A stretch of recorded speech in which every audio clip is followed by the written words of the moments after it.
Chinese പഞ്ചസാര ചേർന്ന കൃത്രിമ തേൻ. ഈ ഇന്ത്യയിൽ മുഴുവൻ അത് ഇറ്റലിയിൽ നിന്ന് വന്നപ്പോൾ അതെല്ലാം ഇതിൻ്റെ കൂടെ വന്നിട്ടുണ്ട്. ഇതൊന്ന് നോക്കണം, ഇതിൻ്റെ വെയിറ്റ് നോക്കണം. ശരിക്ക് ഒരു കിലോ മറ്റേതിൻ്റെ ഒരു ഫ്രെയിമിൽ വരുമെങ്കിൽ ഇതൊരു 5 കിലോ വരും. പോസ്റ്റിലൊക്കെ വന്നിരുന്നിട്ട് അതിൽ അടിച്ച് അതിനെ കൊന്നതിന് ശേഷമേ കഴിക്കത്തുള്ളൂ. ഈ മുട്ടകളെല്ലാം ഒരു ദിവസം 24 ഡേയ്സ് കഴിയുമ്പോൾ വിരിഞ്ഞ് വരേണ്ടതാണ്. കണ്ടില്ലേ, അത് സീൽ ചെയ്തിരിക്കുന്നുണ്ടോ? ഈ 2 കൂടുകളും തമ്മിലുള്ള വ്യത്യാസം കണ്ടോ? അത് 5 മടങ്ങ് വ്യത്യാസമാണ്. 5 മടങ്ങ് വ്യത്യാസമാണ്. ഈ കാണുന്നത് ചെറുതേനീച്ചയുടെ പ്രകൃതിദത്തമായ കൂട് വിരിയലാണ്. ഇതൊരു കൈപ്പുസ്തകം പോലെ ഒരു പുതിയ തുടക്കക്കാരനായ കർഷകന് പ്രയോജനപ്പെടുത്തക്ക രീതിയിലാണ് അത് എഴുതിയിരിക്കുന്നത്. ലിറ്റിൽ ബി എന്നാണ് ഇതിനെ അറിയപ്പെടുന്നത്. ഇത് 1-ാം തരം പരാഗണ സഹായിയാണ്. ഇത് കണ്ടോ, വലിയ തേനട. ഇത് കണ്ടോ, ചെറിയ തേനട. ഇതാണ് ഇറ്റാലിയൻ തേനീച്ചയുടെ തേനട. ഇത് ഇന്ത്യൻ തേനീച്ചയുടെ തേനട. ഇതിലേതാണ് നമ്മുടെ കാലാവസ്ഥയ്ക്ക് അനുയോജ്യം? ഇതെങ്ങനെ ചെയ്യാം?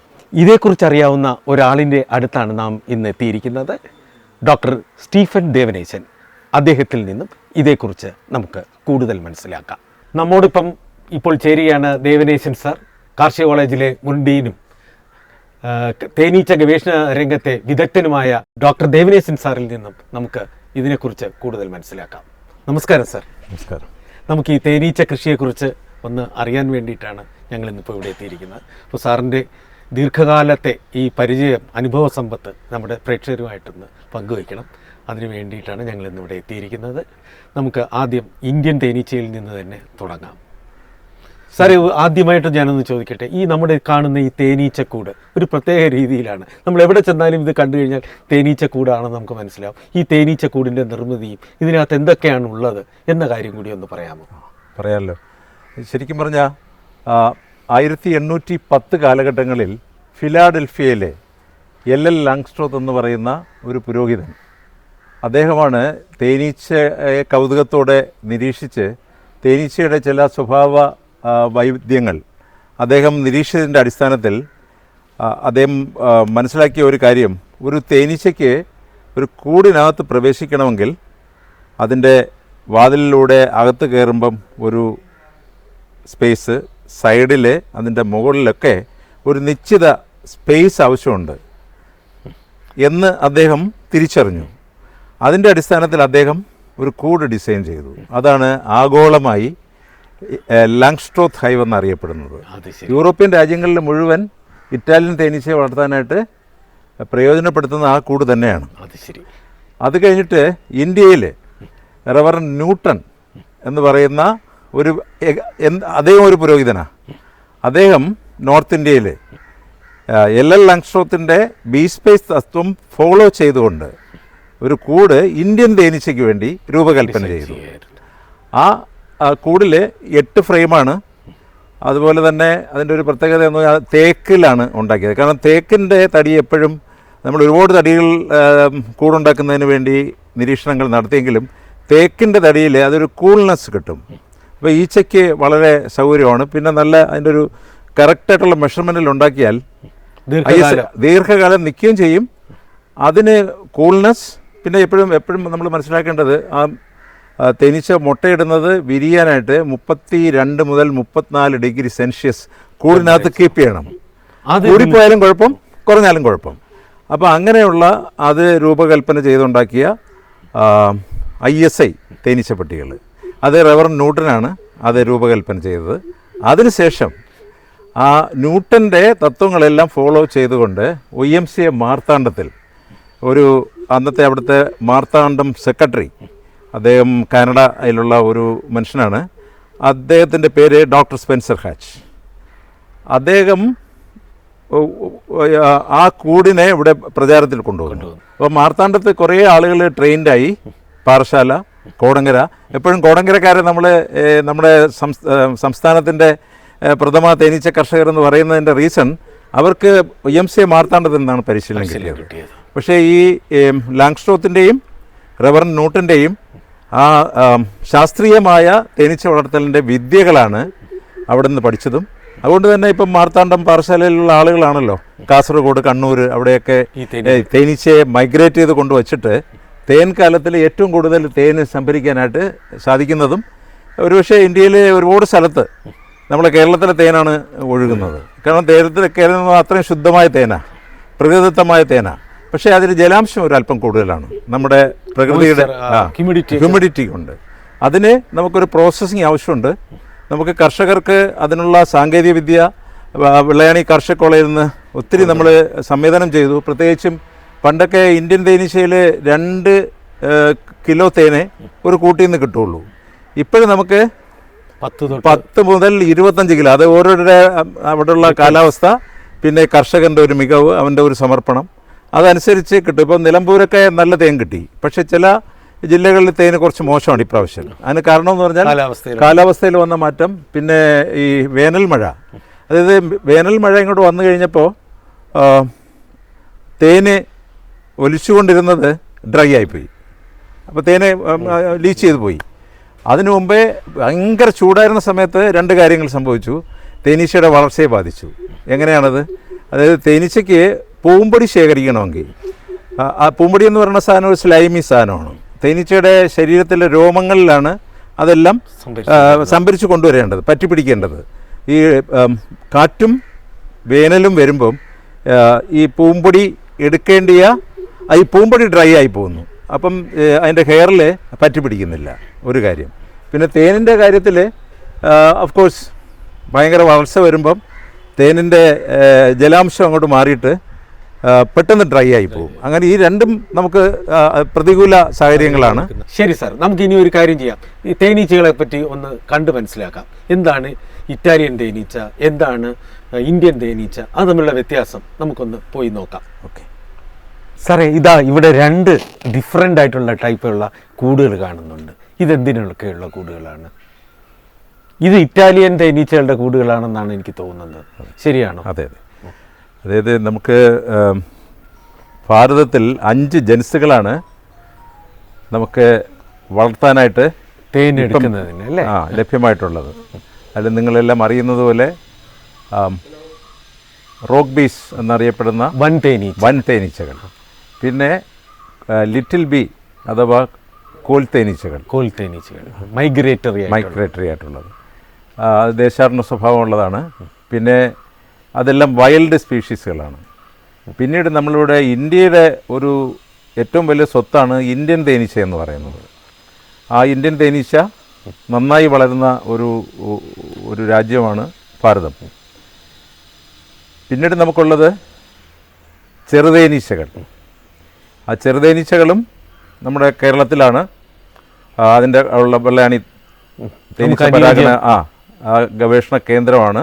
അതിനുള്ള എല്ലാ സാങ്കേതിക വിദ്യകളും, അതിനെ കൂട്ടിലാക്കാനും വളർത്താനും പരിചരിക്കാനും തേനെടുക്കാനും ഒക്കെയുള്ള എല്ലാ വിദ്യകളും രൂപപ്പെടുത്തിയത് വെള്ളായണി അഗ്രികൾച്ചർ കോളേജാണ്.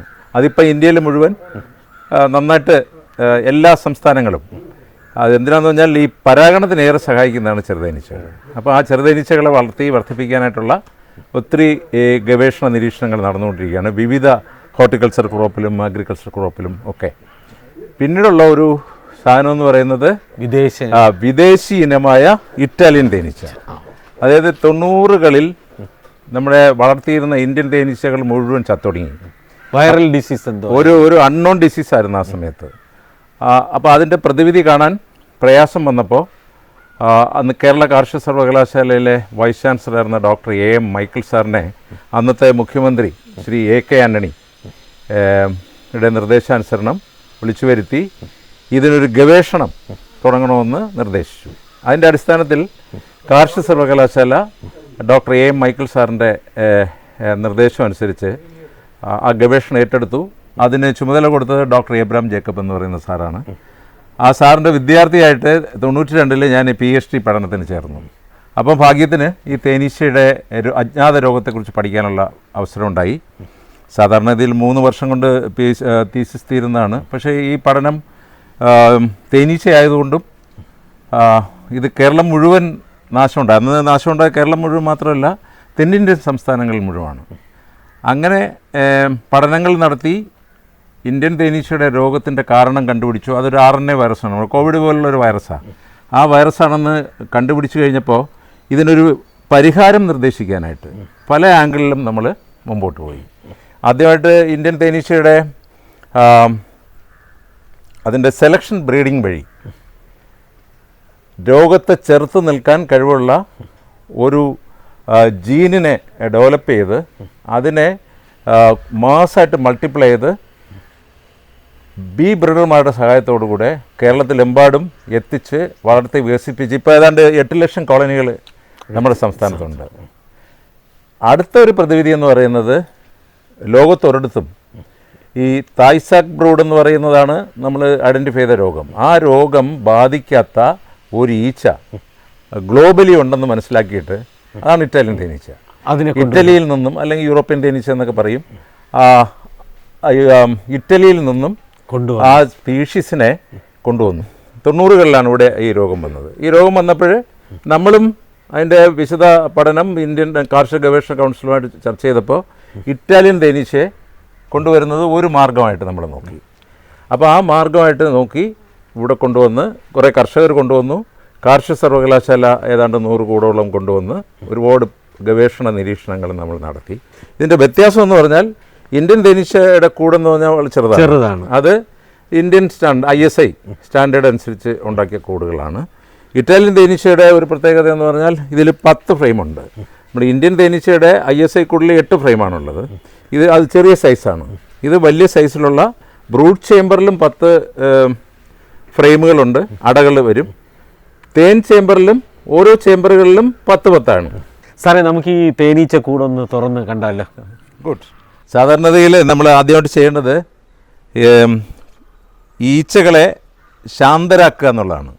അതിന് നമ്മൾ സ്മോക്കർ കൊണ്ട് ഒരു 3 പഫ് ഒന്ന് കൊടുത്തേ, 3 പ്രാവശ്യം. ഇതാ ഇത്രയും മാത്രമേ വേണ്ടൂ. പിന്നെ നമ്മൾ ശ്രദ്ധിക്കേണ്ടത് ഇതിൻ്റെ വാതിലിൻ്റെ അടുത്ത് ഒരിക്കലും നിൽക്കരുത്. കാരണം ഈച്ചകളിങ്ങനെ ഒത്തിരി പുറത്ത് പോയി പൂമ്പൊടിയും പൂന്തേനും കൊണ്ടുവന്നുകൊണ്ടിരിക്കുന്നതുകൊണ്ട് മുമ്പിനെ ബ്ലോക്ക് ചെയ്യരുത്. അപ്പോൾ ഇതിൻ്റെ സൈഡിലായിട്ട് നിന്ന് വേണം ഇതിൻ്റെ ഓപ്പറേഷൻസ് ചെയ്യാൻ. അപ്പോൾ ആദ്യമായിട്ട് നമ്മൾ എന്താ ചെയ്യണേ, ഇതിൻ്റെ മേൽമൂടി മാറ്റണം. ആദ്യം മേൽമൂടി എടുത്ത് സുരക്ഷിതമായിട്ട് മാറ്റുക. എന്നിട്ട് ഒരു ഉളി, കാരണം ഇതിനകത്തെല്ലാം പ്രൊപ്പോളിസ് കൊണ്ട് നല്ല ടൈറ്റായിട്ട് വെച്ചിട്ടുണ്ട്. അതുകൊണ്ട് നമുക്ക് മേൽമൂടി, പ്രൊപ്പോളിസ് എന്ന് പറഞ്ഞാൽ ഈ ഈച്ച തന്നെ അല്ല, പ്രൊപ്പോളിസ് എന്ന് പറഞ്ഞാൽ നമ്മുടെ ചെടികളിലുള്ള ബഡിൽ നിന്ന് മുകുളങ്ങളിൽ നിന്ന് വരുന്ന ഒരു അരക്കിൻ്റെ രൂപത്തിലുള്ള ഒരു ഹാർഡായിട്ടുള്ള സബ്സ്റ്റൻസാണ്. അത് മെഡിസിനൽ വാല്യൂ ഉള്ളതാണ്. പക്ഷെ തേനീച്ച ഇത് എടുക്കുമ്പം ഇതിൻ്റെ കൂട് ടൈറ്റൻ ചെയ്യാൻ, ഉറപ്പിക്കാനായിട്ട്, അതിൻ്റെ അടകളെ ഉറപ്പിക്കാനായിട്ടാണ് അത് പ്രയോജനപ്പെടുത്തുന്നത്. ഇത് നോക്കൂ, പതുക്കെ എടുക്കണം അല്ലേ? ആ, സാവധാനത്തിൽ ധൃതി വയ്ക്കാതെ ആ നേരെ വെച്ചോ. അപ്പോൾ ഇവിടെ നമ്മൾ കണ്ടതും തേനീച്ചയ്ക്ക് ഫീഡ് ചെയ്യുന്ന, കാരണം കഴിഞ്ഞ സീസണിൽ ഈ എന്താണ് ക്ഷാമകാലത്ത് വേണ്ടുന്ന ഫീഡിങ് കൊടുക്കാനായിട്ട് ഉള്ളൊരു മെക്കാനിസമാണ്. കാരണം ഇതിന് ഒത്തിരി ഭക്ഷണം വേണം.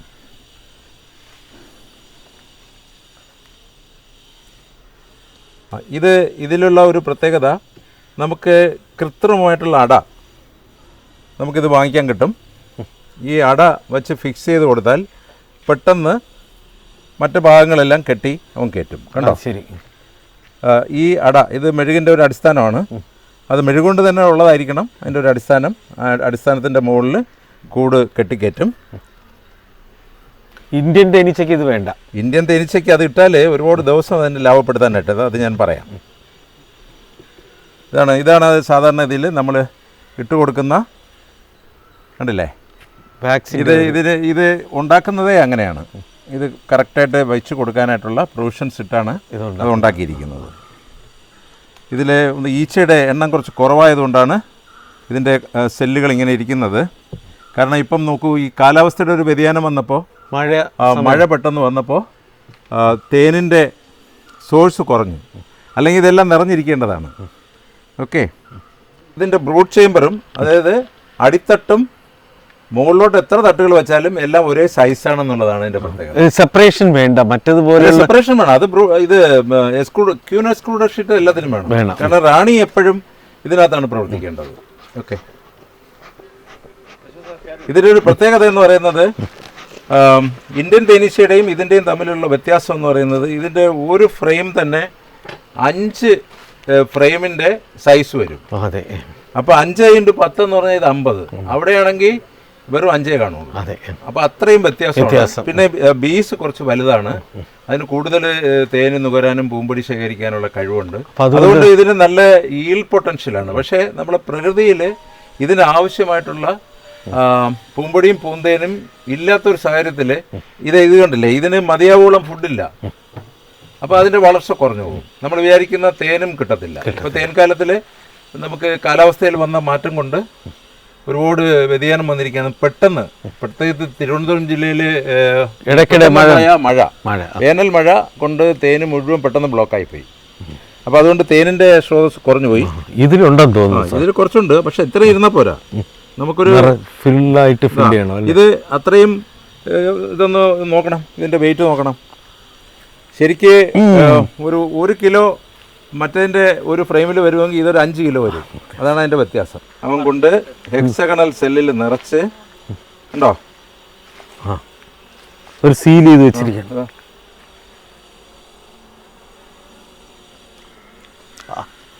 സൂപ്പർ. ഇത് ബ്രൂഡാണ് സർ, ഇത് ബ്രൂഡാണ്. ഇത് അതിൻ്റെ കുഞ്ഞുങ്ങൾ വളരേണ്ട സാധനമാണ്. തേനെന്ന് പറയുന്നത് ഇതാണ്, കണ്ടോ, സീൽ ചെയ്തിരിക്കുകയാണ് ഇതെല്ലാം, കണ്ടില്ലേ?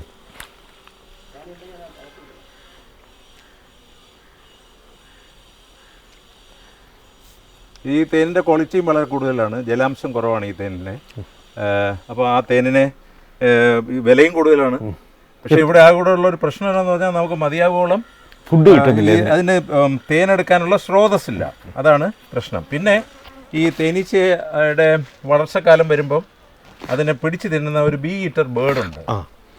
അത് ദേശാടന സ്വഭാവമുള്ളതാണ്. ആ സമയത്ത് അവ എവിടെ നിന്നെങ്കിലും വരും, കൂട്ടമായിട്ട് വന്നിട്ട് മരത്തിന്റെ മുകളിലൊക്കെ ഇരുന്നിട്ട് ഇതിന്റെ മൂവ്മെന്റ് വാച്ച് ചെയ്തിട്ട് ഈ ഫോറേജിങ്ങിന് പോയിരിക്കുന്ന ഈച്ചകളെല്ലാം പിടിച്ചെടുത്തിട്ട് അതിന്റെ കൊക്കുകൊണ്ട് ഈ ചില്ലകളിൽ അടിച്ച്, അല്ലെങ്കിൽ പോസ്റ്റില് ഇലക്ട്രിക് പോസ്റ്റിലൊക്കെ വന്നിരുന്നിട്ട് അതിൽ അടിച്ച് അതിനെ കൊന്നതിന് ശേഷമേ കഴിക്കത്തുള്ളൂ, അല്ലെങ്കിൽ അത് സ്റ്റിങ് ചെയ്ത് കളയും. അപ്പോൾ അങ്ങനെ കുറേ പ്രശ്നങ്ങൾ ഉള്ളതുകൊണ്ട് നമ്മളിത് നേരത്തെ കാർഷിക സർവകലാശാല നടത്തിയ ഗവേഷണ നിരീക്ഷണങ്ങളിൽ 12 വർഷത്തെ പെർഫോമൻസ് നമ്മൾ സ്റ്റഡി ചെയ്തപ്പോൾ അത് അത്ര വിജയകരമായി നമ്മുടെ കാലാവസ്ഥയ്ക്ക് അനുയോജ്യമല്ല എന്നൊരു റിപ്പോർട്ട് കേന്ദ്ര സർക്കാരിന് കൊടുത്തിട്ടുണ്ട്. എന്നാലും നമ്മൾ ഇനിയും ട്രൈ ചെയ്യുകയാണ്. ഇതെങ്ങനെ കുറച്ചുകൂടി മെച്ചപ്പെട്ട രീതിയിൽ നമ്മുടെ കാലാവസ്ഥയ്ക്ക് അനുകൂലമാക്കാൻ പറ്റുമോ? അതിന് നമുക്ക് ഇതിന് മതിയായ ഭക്ഷണമുള്ള സസ്യങ്ങൾ നമ്മൾ എല്ലായിടവും നമ്മുടെ വേലിക്ക് ചുറ്റും അല്ലെങ്കിൽ നമ്മുടെ ആ പ്രിമിസസിലൊക്കെ നട്ടുപിടിപ്പിക്കുക. അപ്പോൾ ഇതിനാവശ്യമുള്ള ഫുഡ് കൊടുത്താലേ ഇവനെ നമുക്ക് വിജയകരമായി നടത്താൻ പറ്റും. ഈൽഡ് വളരെ വലിയ ഒരു ഈൽഡാണ് ഇന്ത്യൻ തേനീച്ചയെ വെച്ച് കമ്പയർ ചെയ്യുമ്പോൾ നമുക്ക് ഇതിനകത്ത് കിട്ടുക. അതെ, രോഗങ്ങൾ കുറവാണ്.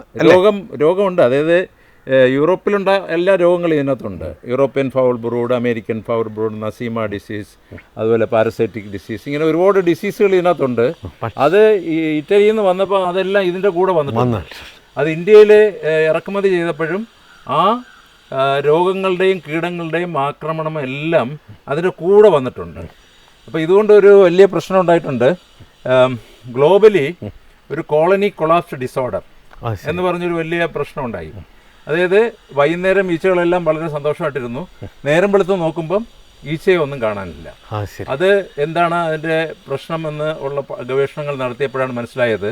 നിയോ നിക്കോട്ടിനോയിഡ് എന്ന് പറയുന്ന കെമിക്കലിൻ്റെ, സിന്തറ്റിക് പൈറത്രോയിഡിൻ്റെ അമിതമായ യൂസേജ്, പിന്നെ ഈ തേനീച്ചയ്ക്ക് വരുന്ന രോഗത്തിന് ഉപയോഗിക്കുന്ന കീടനാശിനികൾ, പിന്നെ ഇതിനെ ആക്രമിക്കുന്ന മണ്ടരികൾ, ഇതിൻ്റെ എല്ലാം സ്ട്രെസ് കൊണ്ട് ബീസ് ഇനിയിപ്പോൾ ഇതിനകത്ത് ഇരുന്നിട്ട് കാര്യമില്ല എന്ന് പറഞ്ഞ് ഈ വേലക്കാരി ഈച്ചകളെല്ലാം ഇറങ്ങിപ്പോകുന്ന ഒരു സാധനത്തിനാണ് കോളനി കൊളാപ്സ് ഡിസോർഡർ എന്ന് പറയുന്നത്. അതിന് 47% ഡിക്ലൈൻ ഗ്ലോബലി ഈ തേനീച്ചയ്ക്കുണ്ടായി. നിങ്ങൾക്കറിയാമല്ലോ, ഈ ഇറ്റാലിയൻ തേനീച്ചയാണ് ഗ്ലോബലി ഉള്ള ഒരു ജനുസ്. അതേസമയത്ത് അവിടെ അങ്ങനെയുള്ള ചെടികളുണ്ട്, ഒരുപാട് കളച്ചെടികൾ, പുഷ്പങ്ങൾ, വനപ്രദേശങ്ങൾ അങ്ങനെയുണ്ട്. നമുക്ക് അങ്ങനെയുള്ള സ്ഥലം ഇല്ലല്ലോ, കേരളത്തിൽ പ്രത്യേകിച്ചും സ്ഥലം കുറവാണല്ലോ. അപ്പോൾ അങ്ങനെ വരുമ്പം നമുക്ക് ഇവനെ എങ്ങനെ വിജയകരമാക്കി വരാൻ പറ്റും എന്നുള്ളത് നമ്മൾ ഫെഡറേഷൻ ഓഫ് ഇൻഡിജിനസ് എപ്പിക്കൾച്ചറിസ്റ്റ് ഒന്നും കൂടെ പരിശോധിക്കുകയാണ്. നമ്മുടെ തനതായ കാലാവസ്ഥയ്ക്ക് എങ്ങനെ പറ്റാൻ പറ്റുമോ? അപ്പം ഇതിൻ്റെ ഒരു പ്രത്യേകത എന്ന് പറഞ്ഞാൽ ഈൽഡ് കൂടുതലാണ്, പക്ഷേ ഈൽഡ് തരാനുള്ള ചെടികൾ വേണം. അതേസമയത്ത് നമുക്ക് ഇന്ത്യൻ തേനീച്ചയുടെ നോക്കാം. കൊണ്ടൊരു സാമ അതൊന്ന് കൊണ്ടുവന്നിട്ട്. അപ്പോൾ ഇത് ഇന്ത്യൻ തേനീച്ചയുടെ ഒരു ബ്രൂഡ് ചേമ്പറിലുള്ള ഒരു ഫ്രെയിമാണ്. തേൻ ചേമ്പറിൽ കുറച്ചും കൂടെ ചെറുതായിരിക്കും. ഇത് നോക്കൂ, ഇപ്പം ബ്രൂഡ് റെയറിങ്ങിൻ്റെ സമയമാണ്. അതുകൊണ്ട് ഇതെല്ലാം അതുകൊണ്ടല്ലേ നല്ല ഹെൽത്തി കൂടാണ്. ആ കൂടിൽ ചുറ്റും കാണുന്നത് ഒരു ദിവസം ഇട്ട മുട്ടകളാണ്. 750 മുട്ടയിടാനുള്ള കഴിവുണ്ട് ഇതിന്. അതേസമയത്ത് ഇതിനാണെങ്കിൽ 1500 മുട്ടയിടാനുള്ള കഴിവുണ്ട്. ഓക്കെ. അപ്പോൾ നോക്കൂ, ഈ മുട്ടകളെല്ലാം ഒരു ദിവസം 24 ഡേയ്സ് കഴിയുമ്പോൾ വിരിഞ്ഞ് വരേണ്ടതാണ്. കണ്ടില്ലേ, സീൽ ചെയ്തിരിക്കുന്നുണ്ടോ? ഒറ്റ ദിവസം ഇട്ട മുട്ടകളാണ്. ഈ മുട്ടകളെല്ലാം ഒരു ദിവസം 24 ഡേയ്സ് കഴിയുമ്പോൾ ഇതെല്ലാം 750 വേലക്കാരി ഈച്ചകൾ വിരിഞ്ഞു വരും. നമ്മൾ ഈ തേൻകാലം വരുമ്പോൾ തന്നെ നമ്മൾ ചെയ്യുന്നത് എന്താണെന്ന് വെച്ചാൽ, ഈ തേനീച്ചയ്ക്ക് പ്രകൃതിദത്തമായി മുട്ടയിടാനുള്ള കഴിവിനെ പ്രയോജനപ്പെടുത്തി ഓരോ ദിവസവും 750 മുട്ട വീതം ഇടിയിച്ച് തേൻകാലം തുടങ്ങുന്നതിന് മുമ്പേ ചേമ്പറുകൾ തയ്യാറാക്കി ഏറ്റവും കൂടുതൽ തേനീച്ചയെ ഉൽപ്പാദിപ്പിക്കുക തേൻകാലത്തിന് മുമ്പേ. അപ്പോൾ എന്താ വരുന്നത്, ആദ്യം ഒരു തേൻ ചേമ്പർ ഉണ്ടാക്കും. അതിന് നമ്മൾ ഒരു ഫ്രെയിമിനെ എടുത്തിട്ട് അതിനെ കട്ട് ചെയ്ത് ഇങ്ങനെ ഈ രീതിയിൽ കട്ട് ചെയ്ത് 5 ഫ്രെയിമുകളെ സൂപ്പറിൽ വെച്ച് കെട്ടിക്കൊടുക്കും. ഒരാഴ്ച കഴിയുമ്പോൾ അത് നിറയുമ്പം അടുത്ത ചേമ്പർ കെട്ടും. ആ ചേമ്പർ വയ്ക്കാനായിട്ട് തുടങ്ങുമ്പോൾ ബ്രൂഡ് ചേമ്പറിൻ്റെ തൊട്ട് മുകളിൽ വെക്കണം. ഇത് മുകളിലോട്ട് പോകും. അങ്ങനെ 1 മുതൽ 5 വരെ ഫ്രെയിം ഉണ്ടാക്കിയാൽ നമുക്കതിനെ ആദായകരമായി വിജയകരമായി സുസ്ഥിരമായ ഒരു കൃഷിയിലേക്ക് നമുക്ക് കൊണ്ടുപോകാനായിട്ട് കർഷകർക്ക് ഒത്തിരി തേനും കിട്ടും കണ്ടിന്യൂസ്. അപ്പോൾ ഈ ബ്രൂഡ് ചേമ്പർ എന്ന് പറയുന്നത് എപ്പോഴും അതിനകത്ത് തേൻ എടുക്കാൻ പാടില്ല, പുഴു വളർത്താൻ വേണ്ടി മാത്രം. എന്നാലും ആ കൂടിൻ്റെ വ്യത്യാസം നോക്കൂ, വളരെ വ്യത്യാസമാണ്. നമുക്ക് വ്യത്യാസമാണ്. അതുകൊണ്ട് നമുക്ക് ഇന്ത്യൻ തേനീച്ചയെ വിജയമാരി നടത്തണമെന്നുണ്ടെങ്കിൽ അതിന് പ്രോത്സാഹനം കൊടുത്ത് എത്ര കൂടുതൽ തേൻ ഉണ്ടാക്കാൻ പറ്റും, അതിലാണ് അട്രാക്ഷൻ വരുന്നത്. കണ്ടില്ലേ, ഈ 2 കൂടുകളും സാർ പിടിച്ചോണ്ടത്, ഈ 2 കൂടുകളും തമ്മിലുള്ള വ്യത്യാസം കണ്ടോ? 5 മടങ്ങ് വ്യത്യാസമാണ്. 5 മടങ്ങ് വ്യത്യാസമാണ്.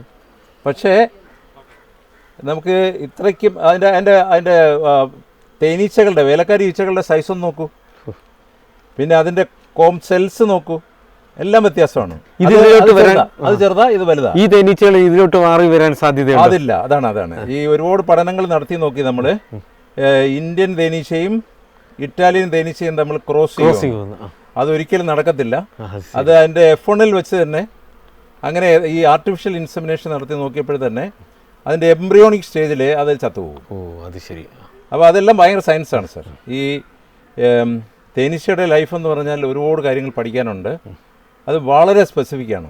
അല്ലെങ്കിൽ ഈ പ്രകൃതിയിലുള്ള എപ്പിസ് ഡോഴ്സേറ്റയും എപ്പിസ് ഫ്ലോറിയയും ഇന്ത്യൻ ബീയും ഇറ്റാലിയൻ ബീയും ഇതെല്ലാം കൂടെ ക്രോസ് ചെയ്ത്, കാരണം ഇതെല്ലാം ഒരു പ്രകൃതിയിലിരിക്കുക, പുതിയ പുതിയ ജീനുകൾ നിൽക്കുന്നത് അതുകൊണ്ട് തന്നെയാണ്. അതുകൊണ്ടാണ് അതായത് ഇതിൻ്റെ നിലനിൽപ്പ്, നമ്മുടെ പ്രകൃതിയുടെ നിലനിൽപ്പിന് ഈ ഓരോ ജനുസും നിൽക്കണം. അതെ, ആ ജനുസുകൾ അങ്ങനെ തന്നെ നിൽക്കും.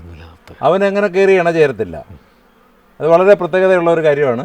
എന്തായാലും നമുക്ക് ഈ തേനീച്ചയെ സംരക്ഷിക്കുന്നതിലൂടെ ജൈവ വൈവിധ്യം നിലനിർത്താനും പാരിസ്ഥിതിക സംരക്ഷണത്തിനും ഒരു ബാലൻസ് ഓഫ് നേച്ചർ, അതുപോലെ കർഷകർക്ക് അധിക വരുമാനം കിട്ടുന്നതിനും.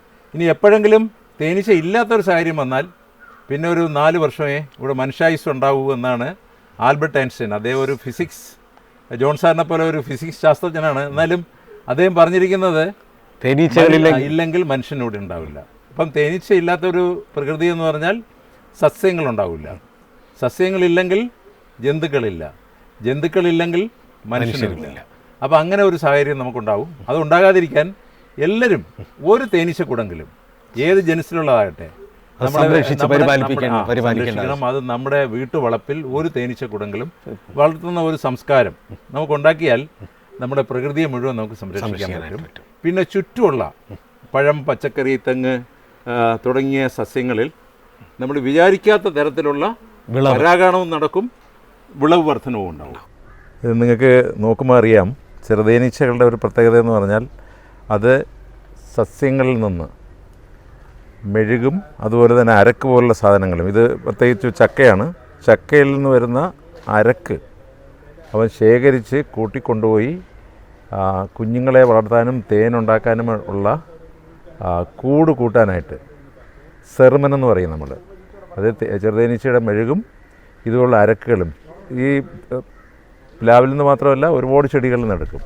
അതിൻ്റെ മുകുളങ്ങളിൽ നിന്ന് വരുന്ന അരക്കുകൾ അതെല്ലാം കൂടി എടുത്തിട്ടാണ് അവൻ്റെ കൂട് കൂട്ടാനായിട്ട് ബ്രൂഡ് സെൽസും അതുപോലെ ഹണി സ്റ്റോർ ചെയ്യാനുള്ള സെൽസും എല്ലാം ഉണ്ടാക്കാനായിട്ട് പ്രയോജനപ്പെടുത്തുന്നുണ്ട്. ഈ കാണുന്നത് ചെറുതേനീച്ചയുടെ പ്രകൃതിദത്തമായ കൂട് പിരിയലാണ്. സ്വാമിങ് എന്ന് പറയും. അതായത് തേനീച്ച വളർന്ന് അത് പിരിക്കാൻ സമയമാകുമ്പം ഒരു പുതിയ ഗൈനി വന്നിട്ട് അത് കൂട് പിരിഞ്ഞു പോകുന്ന ദൃശ്യമാണ്. നമുക്ക് ഇങ്ങനെയുള്ള സമയങ്ങളിൽ നമ്മുടെ ഏപ്പിയറിയിൽ തന്നെ അതിനെ സംരക്ഷിക്കാനായിട്ട് കെണിക്കൂടുകൾ വെച്ച് കൊടുത്താൽ മതി. അത് തേനീച്ചയുടെ മെഴുക് പുരട്ടിയ KU ഹൈവ് നമ്മുടെ ഏപ്പിയറിയിൽ സൂക്ഷിച്ചിരുന്നാൽ, തൂക്കിയിട്ടിരുന്നാൽ ഇങ്ങനെ പിരിഞ്ഞു പോകുന്ന ഈച്ചകളെ നമ്മളെ കൂടിലേക്ക് തന്നെ പ്രവേശിച്ച് അതൊരു കൂടായി വളർന്ന് അടുത്ത സീസണിലേക്ക് പിന്നെയും പിരിക്കാൻ കഴിവുള്ള ഈച്ചയായിട്ട് വരും. നമ്മളെപ്പോഴും ശ്രദ്ധിക്കേണ്ടത് ഇത്തരത്തിൽ നമുക്കൊരു കൂട് ഒരിക്കലും നഷ്ടം വരാൻ പാടില്ല. അപ്പോൾ നമ്മൾ തന്നെ അതിനെ നിലനിർത്തണം. അത് വളരെ പ്രത്യേകതയുള്ള ഒരു കാര്യമാണ്. നമ്മുടെ പ്രകൃതിയിലുള്ള ഒരു വൈൽഡ് സ്പീഷീസാണിത്. എപ്പിസ് ഫ്ലോറിയ അല്ലെങ്കിൽ ലിറ്റിൽ ബി എന്നാണ് ഇതിനെ അറിയപ്പെടുന്നത്. ഇത് ഒന്നാം തരം പരാഗണ സഹായിയാണ്. ഇത്തരത്തിൽ ചില കൂടുകൾ കാണുമ്പോൾ ആൾക്കാർ ഒത്തിരി എൻക്വയറി വരും. ഇങ്ങനൊരു കൂട് എൻ്റെ മാവിൻ്റെ അടിയിലിരിക്കുകയാണ്, അതിനെ എങ്ങനെ കത്തിച്ച് കളയണ്ടേ? അപ്പോൾ ഒരിക്കലും കത്തിച്ച് കളയാൻ പാടില്ല. കാരണം ഇത് നല്ല പരാഗണത്തിന് സഹായിക്കുന്ന ഒരു സ്പീഷീസാണ്, ഒരു ജനുസാണ്. അതിനെ സംരക്ഷിക്കുകയാണ് വേണ്ടത്. ഇത് സാധാരണഗതിയിൽ അധികം കുത്താത്ത ഒരു ഇനമാണ്. ഇതിൽ നിന്ന് തേനും നമുക്കെടുക്കാം. ഇതിൻ്റെ ഒരു സ്വഭാവം എന്ന് പറയുന്നത് എവിടെ ഭക്ഷണമുണ്ടോ ആ പ്രദേശങ്ങളിലാണ് അത് വന്നു ചേരുന്നത്, കൂട് സ്വാം ചെയ്ത് വരുന്നത്. ഒരു സീസൺ കഴിയുമ്പം അത് മടങ്ങി പോവുകയും ചെയ്യും. അതായത് ഈ വന്ന സ്ഥലത്തുള്ള ഭക്ഷണത്തിൻ്റെ ലഭ്യത കുറയുമ്പം അത് വേറൊരു സ്ഥലം അന്വേഷിച്ച് പോകും. പിന്നെയും ഒരു സീസണാവും, പിന്നെയും അത് അവിടെ വരാനുള്ള സാധ്യതയുണ്ട്. പക്ഷേ ഇത് കൂട്ടിൽ ആക്കി വളർത്താനായിട്ടുള്ള കുറേ ഗവേഷണങ്ങൾ നടത്തിയെങ്കിലും അതൊന്നും ഫലിച്ചിട്ടില്ല. അതിനെ ഉള്ള വിദ്യകൾ നമ്മൾ ശ്രമിച്ചുകൊണ്ടിരിക്കുകയാണ്. ഇത് നമ്മുടെ തേനീച്ച കർഷകരുടെ കൂട്ടായ്മയുടെ ഫിയ ഇതിൽ ചില ഗവേഷണങ്ങൾ നടത്തിക്കൊണ്ടിരിക്കുകയാണ്. തീർച്ചയായിട്ടും ഈ ജെൻസിനെ നല്ല തേനാണത്, സ്പെഷ്യൽ കൈൻഡ് ഓഫ് തേനാണ്. ക്വാണ്ടിറ്റി ഒരു 200-300 ഗ്രാമേ കിട്ടത്തുള്ളൂ ഒരു കൂട്ടിൽ നിന്ന്. ഇത് തുറന്ന സ്ഥലത്താണ് കൂട് കൂട്ടുന്നത്. നമ്മൾ പെട്ടിക്കകത്ത് വളർത്തുന്ന ഒരു ഇനമല്ല. ഇതേപോലത്തെ ഒരെണ്ണമാണ് റോക്ക് ബി എന്ന് പറയുന്ന, അതും വൈൽഡ് ബി ആണ്. റോക്ക് ബി എന്ന് പറയുന്ന എപ്പിസ് ഡോർസെറ്റ് എന്ന് പറയുന്ന സ്പീഷീസ്. അത് പിന്നെ കുറച്ചുകൂടെ കൂടുതൽ തേൻ കിട്ടും. ഇതിന് കുറച്ച് തേനേ കിട്ടുള്ളൂ. പക്ഷേ ഇതിനെ നമ്മൾ സംരക്ഷിക്കേണ്ട ഒരു സ്പീഷീസാണ്. ഇതിനെക്കുറിച്ച് നമ്മുടെ കേരളത്തിൽ നടന്ന ഗവേഷണങ്ങളുടെ എല്ലാം ഒരു ചാപ്റ്റർ നമ്മുടെ കാശ്മീരിലെ ഡോക്ടർ എബ്രോൾ എന്ന് പറയുന്ന ഒരു ഡീനായിരുന്ന ആളാണ്. ഞാനും അദ്ദേഹം കൂടെ ഒരു പുസ്തകം എഴുതിയിട്ടുണ്ട്. അതിൽ കേരളത്തിലുള്ള കോൽത്തേനീച്ചയെക്കുറിച്ചുള്ള ഒരുപാട് അറിവുകൾ ആ ഒരു ചാപ്റ്ററിൽ പ്രതിപാദിച്ചിട്ടുണ്ട്. അത് ഇന്ത്യയിലെമ്പാടുമുള്ള ആവശ്യത്തിന് വേണ്ടിയാണ്. അത് ഏറ്റവും സന്തോഷം എന്ന് പറയുന്നത് തേനീച്ചകളുടെ വിവിധ ജനുസുകളെക്കുറിച്ചുള്ള 20 പുസ്തകങ്ങൾ തയ്യാറാക്കിയിട്ടുണ്ട്. അതുപോലെ 17 പുസ്തകങ്ങളിൽ ചാപ്റ്ററുകളും എഴുതിയിട്ടുണ്ട്. ചാപ്റ്ററുകൾ എഴുതിയതെല്ലാം ഇൻ്റർനാഷണൽ ബുക്കുകളിൽ പബ്ലിഷ് ചെയ്തതാണ്. അത് ഇന്ത്യക്കൊക്കെ വേണ്ടിയതാണ്. പക്ഷേ 20 പുസ്തകങ്ങളും കൂടുതലും മലയാളത്തിൽ നമ്മുടെ കർഷകർക്ക് വേണ്ടി രൂപപ്പെടുത്തിയതാണ്. സുസ്ഥിര തേനീച്ച കൃഷി എന്ന് പറയുന്ന ഒരു പുസ്തകം നമ്മുടെ രൂപകൽപ്പന ചെയ്തിട്ടുണ്ട്. അതിനകത്ത് എല്ലാ കാര്യങ്ങളും തേനീച്ച വളർത്തൽ അതായത് A to Z അതിനകത്ത് എന്തൊക്കെ ഉണ്ടെന്ന് വെച്ചാൽ ഇന്ത്യൻ തേനീച്ച, ഇറ്റാലിയൻ തേനീച്ച, ചെറുതേനീച്ച, ഇതിൻ്റെ എല്ലാം സാങ്കേതിക വിദ്യ. ഇതൊരു കൈപ്പുസ്തകം പോലെ ഒരു പുതിയ തുടക്കക്കാരനായ കർഷകന് പ്രയോജനപ്പെടുത്തത്തക്ക രീതിയിലാണ് അത് എഴുതിയിരിക്കുന്നത്. അത് കാർഷിക സർവകലാശാലയിലെ ശാസ്ത്രീയമായ തേനീച്ച വളർത്തലിൻ്റെ ഒരു സംക്ഷിപ്തമാണിത്. ഇത് ഒരു കർഷകന് ഇത് കയ്യിലുണ്ടെങ്കിൽ ചെറിയ ചെറിയ സംശയങ്ങൾ അതിനകത്ത് തീർക്കാം. ഈ പുസ്തകം എഴുതാനായിട്ട് കുറച്ച് കാര്യങ്ങളെല്ലാം ചെയ്ത് രൂപപ്പെടുത്തി അന്നത്തെ ഞങ്ങളുടെ വൈസ് ചാൻസലറായിരുന്ന AM മൈക്കിൾ സാറ് അതിനൊരു ഫോർവേഡും തന്നു. പക്ഷെ നമുക്കൊരു ഫണ്ട് കിട്ടാത്ത സാഹചര്യത്തിൽ കുറച്ച് ഡിലേ വന്നു. അപ്പോൾ ഞാൻ സർവീസിൽ നിന്ന് വിരമിച്ചു. അതിൻ്റെ ഇടയ്ക്ക് മൈക്കിൾ സാറ് മരിച്ചും പോയി. അപ്പോൾ ആ കൂടെ കൺഫ്യൂഷനായി. എന്തായാലും മൈക്കിൾ സാറിന് സമർപ്പിച്ചുകൊണ്ട് ഈ ബുക്ക് ഉണ്ടാക്കണം എന്നുള്ള ഒരു ദൃഢനിശ്ചയം കൊണ്ട് എൻ്റെയും വൈഫിൻ്റെയും പെൻഷനിൽ നിന്ന് സേവ് ചെയ്ത് ഉണ്ടാക്കിയ ബുക്കായതുകൊണ്ട് ദേവ് ഹണി എന്നൊരു ഹണിയും ഞാൻ പ്രൊഡ്യൂസ് ചെയ്തിട്ടുണ്ട്, ബ്രാൻഡ് ചെയ്തിട്ടുണ്ട്. അപ്പോൾ അതിൻ്റെ പേരിൽ, ആ എൻ്റർപ്രൈസസിൻ്റെ പേരിലാണ് ഈ പുസ്തകം നമുക്ക് ഇഷ്ടംപോലെ അവൈലബിൾ ആണ്. ശരിക്ക് ശാസ്ത്രീയമായി തേനീച്ച വളർത്തുന്ന ഒരാളുടെ കയ്യിൽ ഈ പുസ്തകം ഒരെണ്ണം ഇരിക്കുന്നത് നല്ലതാണ്. ഇതിന് 250 രൂപയാണ് വില. നല്ല ടേസ്റ്റ്. ഇത് തേൻ ചേർത്ത പാനീയമാണ്. അതെ, വളരെ ഊർജ്ജദായകമാണ്. 3200 കാലറിയാണ് 1 കിലോ തേനിൽ കിട്ടുന്നത്. അത്രയും നല്ലൊരു പാനീയമില്ല. നമ്മളിത് രാവിലെ ഈ ഹണി ഡ്രിങ്കിൽ തുടങ്ങിയാൽ, തേൻ പാനീയത്തിൽ തുടങ്ങിയാൽ നമുക്ക് ആവശ്യമായിട്ടുള്ള ഊർജ്ജം, അതെ, ഈ തേനിൽ ഒരുപാട്, തേനെന്ന് പറയുന്ന സാധനം തന്നെ പുഷ്പങ്ങളിൽ നിന്നോ പുഷ്പേതര ഗ്രന്ഥിയിൽ നിന്നോ ഊറി വരുന്ന മധുര ദ്രാവകം. അത് വരുമ്പം സങ്കീർണ്ണ പഞ്ചസാരയായിരിക്കും, ഈ നമ്മുടെ സൂക്രോസിൻ്റെ ഒരു സ്റ്റാറ്റസ് ഉള്ളതായിരിക്കും.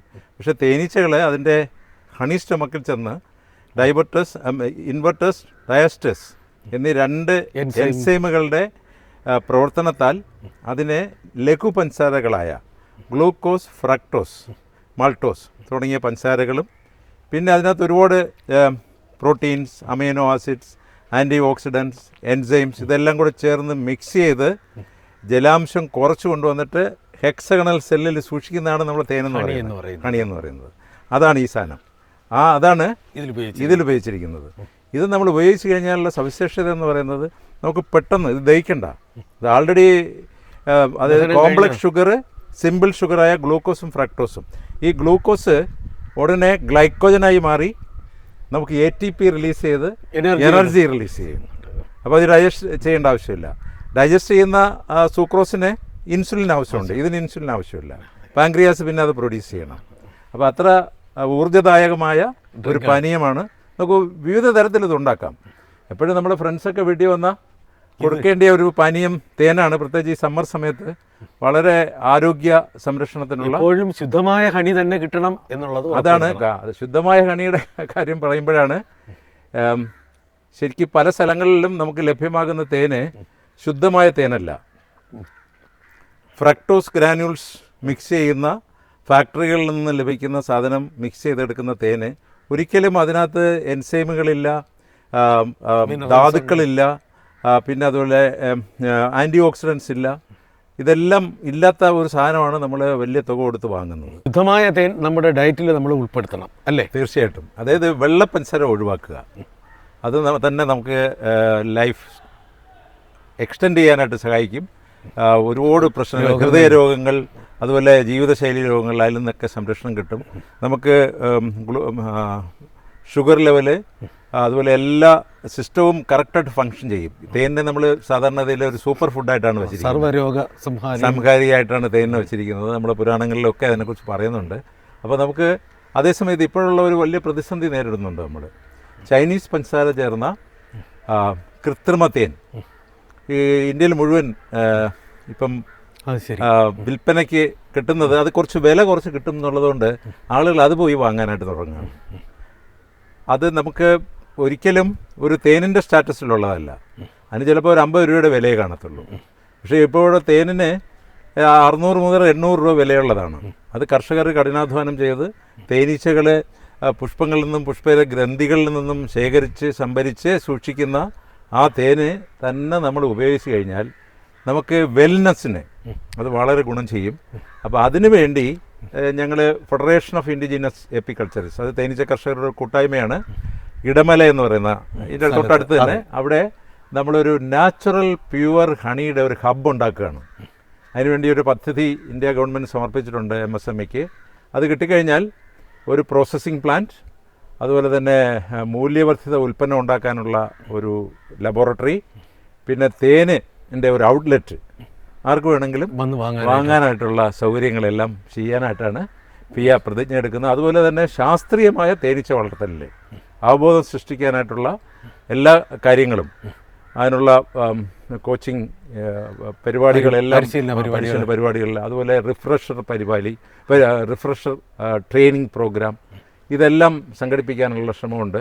അതുപോലെ കർഷകർക്ക് ഇവിടെ ഒരു വർഷം നീണ്ടു നിൽക്കുന്ന ഒരു ബീ കീപ്പേഴ്സ് ഓറിയൻറ്റേഷൻ ട്രെയിനിങ്, അത് ഒരു മാസത്തിൽ ഒരു ക്ലാസ്സാണ്. അത് ഫ്രീ ആയിട്ട് നമ്മൾ ചെയ്യുന്നുണ്ട്. അതുപോലെ തന്നെ അതിന് വേണ്ടുന്ന കാർഷിക സർവകലാശാല രൂപപ്പെടുത്തിയ എല്ലാ അറിവുകളും ശേഖരിച്ചിട്ടുള്ള പഠന മെറ്റീരിയൽസും നൽകാനായിട്ടുള്ള എക്യുപ്മെൻ്റ് ഉണ്ട്.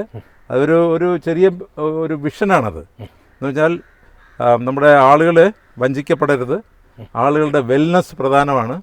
ഇപ്പം നല്ല സന്തോഷത്തോടെ ആളുകൾ ജീവിക്കണമെങ്കിൽ ഒരു നല്ല തുടക്കം വേണം. ഇന്നിപ്പോൾ നമ്മൾ ഒരു ജ്യൂസിലെ തേനൊഴിച്ച ഒരു തുടക്കം, അത് നമുക്ക് വളരെ എനർജി തരുന്നതാണ്. അതോടൊപ്പം തന്നെ നമ്മുടെ എല്ലാ പ്രവർത്തനങ്ങളിലും, ശരീരത്തിൽ നടക്കുന്ന എല്ലാ പ്രവർത്തനങ്ങളെയും നിയന്ത്രിക്കാനുള്ള ചില ഘടകങ്ങളും ഈ തേനിൽ തന്നെയുണ്ട്. കർഷകർക്ക് താങ്ങും തണലുമായി നിൽക്കുകയാണ് ഫിയ. അപ്പോൾ അതിൻ്റെ പ്രവർത്തനങ്ങൾക്ക് സാറ് നേതൃത്വം നൽകുന്നു. എല്ലാവിധ ആശംസകളും നേരുന്നു. ഇനിയും കർഷകർക്ക് കൂടുതൽ ആദായം നേടാനും അവർക്ക് വരുമാന വർധനവിന് ഉതകുന്ന രീതിയിൽ ഫിയ മാറട്ടെ എന്ന് ആശംസിച്ചുകൊണ്ട് നിർത്തുന്നു. നന്ദി, നമസ്കാരം. Thank you.